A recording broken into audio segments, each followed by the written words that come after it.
Jain present डीकेएसएस channel में आपका स्वागत दोस्तों। मैं हूं यहां पर मौजूद जदयू कार्यालय में। मेरे साथ मौजूद है अंजुम आरा, जो जदयू के प्रदेश प्रवक्ता हैं। उनसे बात करते हैं कि अभी भी जो हाईकोर्ट का जो निर्देशानुसार आया है कि आरक्षण को लेकर के रद्द किया गया है, इस पर क्या कुछ कहना चाहेंगे?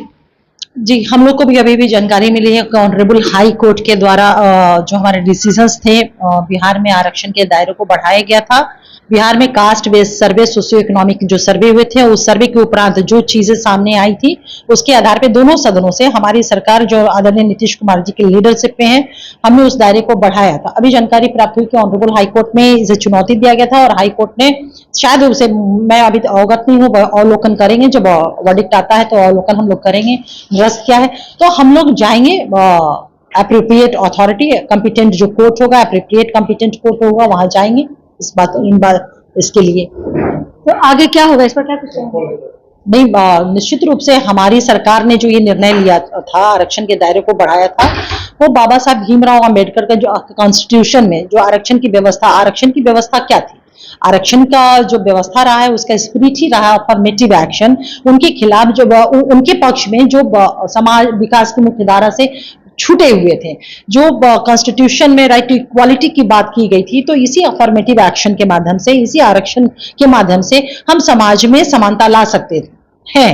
तो हमारे माननीय मुख्यमंत्री नीतीश कुमार जी ने अपने पुरखों के जो कॉन्सेप्ट रहे हैं, उनकी जो विचारधारा रही है, बाबा साहब भीमराव अंबेडकर की जो सोच रही है, उसके आगे उन्होंने बढ़ाया। क्योंकि जब हमारे यहाँ बिहार में कास्ट बेस्ड सर्वे हुआ, सोशियो इकोनॉमिक सर्वे जब हुआ, तो ये देखा गया कि इतने प्रतिशत में सामाजिक पिछड़ापन है और आरक्षण का आधार जो है सोशल बैकवर्डनेस ही है, तो उसी आधार पे इस दायरे को बढ़ाया गया था। तो ठीक है, ऑनरेबल हाई कोर्ट का अपना वर्डिक्ट ये है, इसको तो आपको मानना पड़ेगा। नहीं, हम अगर मानने की अगर बात करते तो अभी मैंने अभी कहा, आप ही को अभी बताया कि हम एप्रोप्रिएट अथॉरिटी जो उच्चतम न्यायालय ऑनरेबल सुप्रीम कोर्ट है, वहां हम इसके खिलाफ हम जाएंगे, अपनी बातों को वहां रखेंगे। आखिर आपके अनुसार, आपके दिल के अनुसार क्या कहता है कि आरक्षण एक तरह से उचित है या अलग टॉपिक पर आते हैं कि आरक्षण क्या इसमें तो होना चाहिए या नहीं होना चाहिए? क्या एजुकेशन से लेकर के या डॉक्टर इंजीनियर इसमें बीच में आकर के आरक्षण कहाँ से आता है? आरक्षण होना चाहिए। आरक्षण तो सभी जगह मौजूद है ना, किस वर्ग को आरक्षण नहीं प्राप्त है, पहले हम ये बताइए। जनरल कैटेगरी को बिल्कुल EWS है, तो आप ये नहीं कह सकती जब आरक्षण की बात आती है तो क्यों पिछड़ा और अनुसूचित जाति जनजाति समाज पे आकर के माइंडसेट टिक जाता है। आरक्षण होना चाहिए, बिल्कुल होना चाहिए। देखिए, आरक्षण का जो स्पिरिचुअल जो कंसेप्ट है ना, कॉन्स्टिट्यूशन में जो आरक्षण का दर्शन है, वो अफर्मेटिव एक्शन है। क्या नौकरी में आरक्षण होना चाहिए? बिल्कुल, क्यों नहीं होना चाहिए, बिल्कुल आरक्षण होना चाहिए। देखिए, जो लोग वर्षों 5,000 वर्षों की हमारी सभ्यता रही है और वहां पे इतना पिछड़ापन रहा है, दलित समाज, पिछड़ा समाज, अति पिछड़ा, जातियों को लेकर ये क्यों वर्ग बने? क्योंकि सोशल बैकवर्डनेस के कारण ये सामाजिक रूप से विकास की मुख्य धारा में आकर के ये पीछे छूट गए। तो क्या हमारा अगर एक भाई पीछे छूट गया तो उसे हाथ बढ़ा करके विशेष उसकी व्यवस्था करके उसको मुख्य धारा में जोड़ा नहीं जाए? अगर नहीं जोड़ा जाएगा तो संविधान के प्रियम्बल के उस कॉन्सेप्ट का, उस दर्शन का जो समानता की बात करता है कि देश के तमाम लोग हैं ना वो समान है, तो वो इक्वालिटी कहां से इंश्योर और कंफर्म होगी? तो इसके माध्यम से एक अफर्मेटिव एक्शन, जिसको हम आरक्षण कहते हैं, उसके माध्यम से हम समानता, जो प्रत्येक व्यक्ति का अधिकार है, भारत के नागरिक का अधिकार है, उसको इंश्योर और कंफर्म कर पाएंगे। तो आपके हिसाब से लगता है कि आरक्षण एक जायज है? मेरे हिसाब से जब देश का संविधान इस बात को कहता है, देश के संविधान ने इस चीज का प्रावधान किया है, तो मुझे लगता है डीके जी इस पे सवाल उठाना, किंतु परंतु करना भारत के नागरिक होने के नाते उचित नहीं है। और ये हमारा कर्तव्य भी है कि जो संविधान में बातें उसका हम अक्षरशः पालन भी करें, सम्मान भी करें। तो मैम, ये स्थिति को देख करके आरक्षण होना चाहिए या मतलब कि जाति को देख करके? कोई जाति है, वो टाटा बिरला अंबानी बन गया, जाति के नाम से SC ST है और बन गया, तो क्या उसको आरक्षण मिलना चाहिए? वो तो जनरल कैटेगरी में आ गया। और जनरल है 5-4 पंडित है और राजपूत है, भूमिहार है, और वो बहुत गरीब है, इसके पास खाने के लिए कुछ भी नहीं है, तो क्या उसको नहीं मिलना चाहिए आरक्षण? क्या इस चीज पर आधार नहीं बंटना चाहिए आर्थिक स्थिति को देख करके?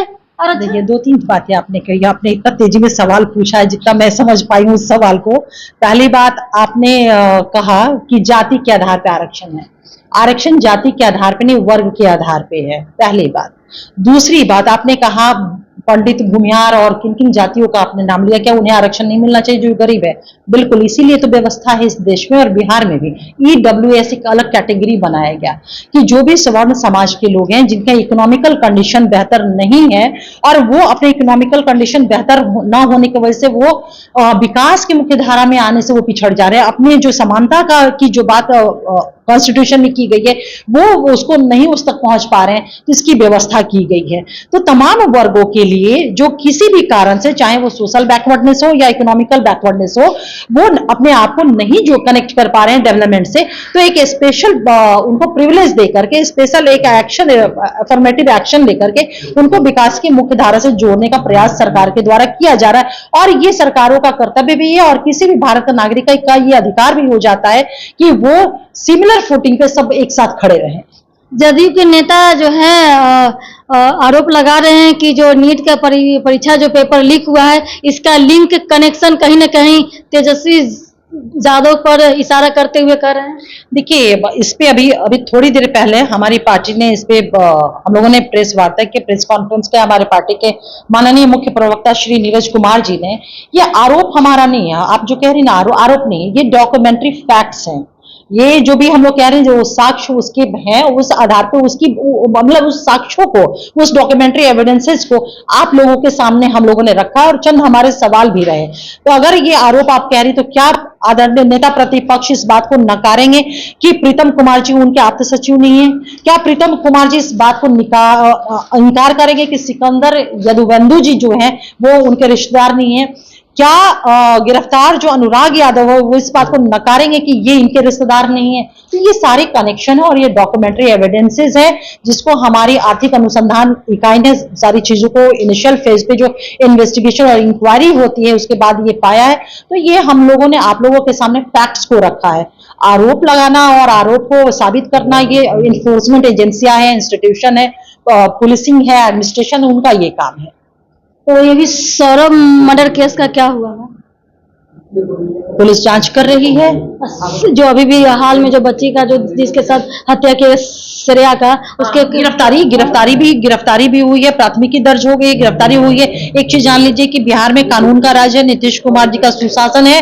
जो लोग भी दुस्साहस जिन लोगों ने भी किया है उनको बख्शा नहीं गया है, कानून फ्री होकर के वैसे लोगों के खिलाफ अपनी कार्रवाई की और उनकी जगह जेल की सलाखों के पीछे है। बिहार में नौकरियों का बहार है ना, फिर भी नीतीश कुमार है तो सब चीज है, लेकिन फिर भी जो पहले से लोग काम कर रहे हैं, अतिथि शिक्षक हैं जो 4227 हैं, अतिथि शिक्षक, गेस्ट टीचर, एकेडमिक सपोर्ट कर लें, तो उन लोगों को मतलब कि हटा दिया गया। आपको भी पता होगा मैम, अभी पता होगा कि शारीरिक शिक्षक, स्वास्थ्य अनुदेशक, जो फिजिकल टीचर है, जो स्पोर्ट टीचर है, जो अंशकालिक है, लेकिन फिर भी सैलरी के नाम पर उनको 8000 रुपया मिलता है, लेकिन वो 60 साल की नौकरी, तो उस पर कुछ प्रक्रिया अभी तक नहीं आया है मैम। इसके लिए देखिए, अप्रोप्रिएट अथॉरिटी जो है ना, ये कंप्लीट शिक्षा विभाग जो मानव संसाधन विभाग है वो आपको इस पे अप्रोप्रिएट जवाब दे पाएगा। लेकिन एक चीज जान लीजिए, बिल्कुल आपने सही कहा कि बिहार में है जो है रोजगार है, क्योंकि यहाँ फिर भी नीतीश कुमार नहीं, क्योंकि यहाँ नीतीश सरकार है, इसलिए रोजगार की और नौकरियों की बहार है।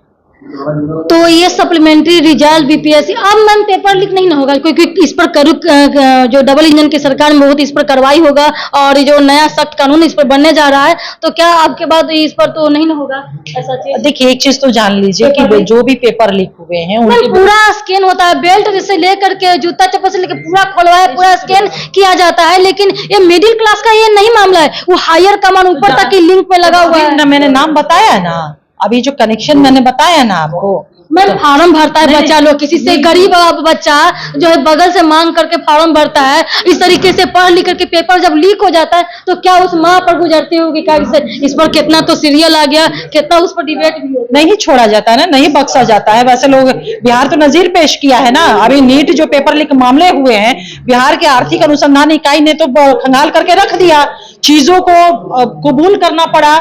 जो लोग भी दोषी थे, सिकंदर यदुवेंदु जिनका संबंध प्रीतम कुमार, और प्रीतम कुमार का संबंध नेता प्रतिपक्ष से है, तो बिहार ने तो नजीर पेश किया है। सेंट्रल गवर्नमेंट ने तो हमारी रिपोर्ट को भी मांगा है देखने के लिए कि क्या है सारे मामले। तो एक चीज जान लीजिए कि बिहार में नीतीश कुमार जी का सुशासन है, कानून का राज है। जो लोग भी दुस्साहस करेंगे बच्चों के भविष्य के साथ, और बच्चों की भविष्य की जब मैं बात करती हूँ तो इस मुल्क का भविष्य है वो, तो उनको बक्सा और छोड़ा नहीं जाएगा। और देख ली कितना शॉर्ट नोटिस पे ये सारा क्रोनोलॉजी जो है ना आपके सामने हम लोगों ने चर्चा करके रख दिया। बहुत बहुत धन्यवाद। देख रहे हैं दोस्तों, आरक्षण को लेकर के यहाँ पर बिहार में बहुत सारी वैकेंसियां निकल रही हैं और निकल चुकी भी हैं। पंचायती राज से लेकर के बिजली विभाग से लेकर के और लोग भी बहुत वैकेंसियां निकली हैं। ऐसा नहीं है कि साइबर कैफे में जाइएगा तो लंबा लाइन लगा हुआ है फॉर्म भरने के लिए, तो हर जगह कहीं जगह जगह जो सेंटर बना हुआ है हर जगह देखिए कि मंडे पहले होता, सैटरडे संडे होता था एग्जाम का, लेकिन अब देखिए कि पर वीक मतलब कि हर day, Monday Tuesday Wednesday Thursday Friday Saturday per day ऐसा होता है। कौन ऐसा दिन जहां पर सेंटर जितना सारा बिहार में खा जाता है। वैकेंसियां तो निकलती ही करती है, लेकिन उसके लिए अब एप्रोप्रिएट अपना कुछ क्वालिटी रहेगा तब ना। ऐसे घास करते करते कहिए कि हमको नौकरी दे दीजिए, नीतीश कुमार मुंह में खिला दीजिए, तो ऐसा नहीं ना होगा। सरकार पर इल्जाम लगाना भी तो बेहतर ठीक नहीं ना है। तो देखिए आरक्षण को लेकर के हुआ हाईकोर्ट ने क्या कहा, इस तरीके से मैंने बताया दोस्तों। अब आगे देखिए कि जो पहले जो स्किल कर चुके थे, यानी कि आप जो अतिथि शिक्षक हैं, जो सही शिक्षक हैं, उन लोग जो स्किल डेवलप जो हो उनका हो चुका है, क्या उनको सेकंड ऑप्शन सेकंड चांस देती है सरकार? क्या कहते हैं कि आगामी जो है लोकसभा का जो चुनाव आने वाला है तो उस पर क्या प्रक्रिया देती है कि उन लोगों का मौका मिलती है सप्लीमेंट्री रिजल्ट बीपीएससी और नीट को लेकर के, यानी कि कहने का इनका क्या तात्पर्य है कि कहीं न कहीं आरजेडी का इसमें कनेक्शन है, ऊपर तक ये चीज के लिए है। और आगे देखिएगा कि इन लोगों के साथ क्या होता है। और कहना ये विचार है कि सख्त से सख्त कार्रवाई होगा इस पर, और जो है इस तरीके से ऐसा जो सुप्रीम कोर्ट का भी ऐसा आदेश है कि इस पर जल्द से जल्द इन लोगों को बख्शा नहीं जाएगा, बच्चों के साथ जो है भविष्य खिलवाड़ नहीं किया जाएगा। देखते रहिए डीके चैनल में, लाइक शेयर कमेंट सब्सक्राइब कीजिए दोस्तों, फेसबुक तो फॉलो कीजिए। जय हिंद, जय श्री राम।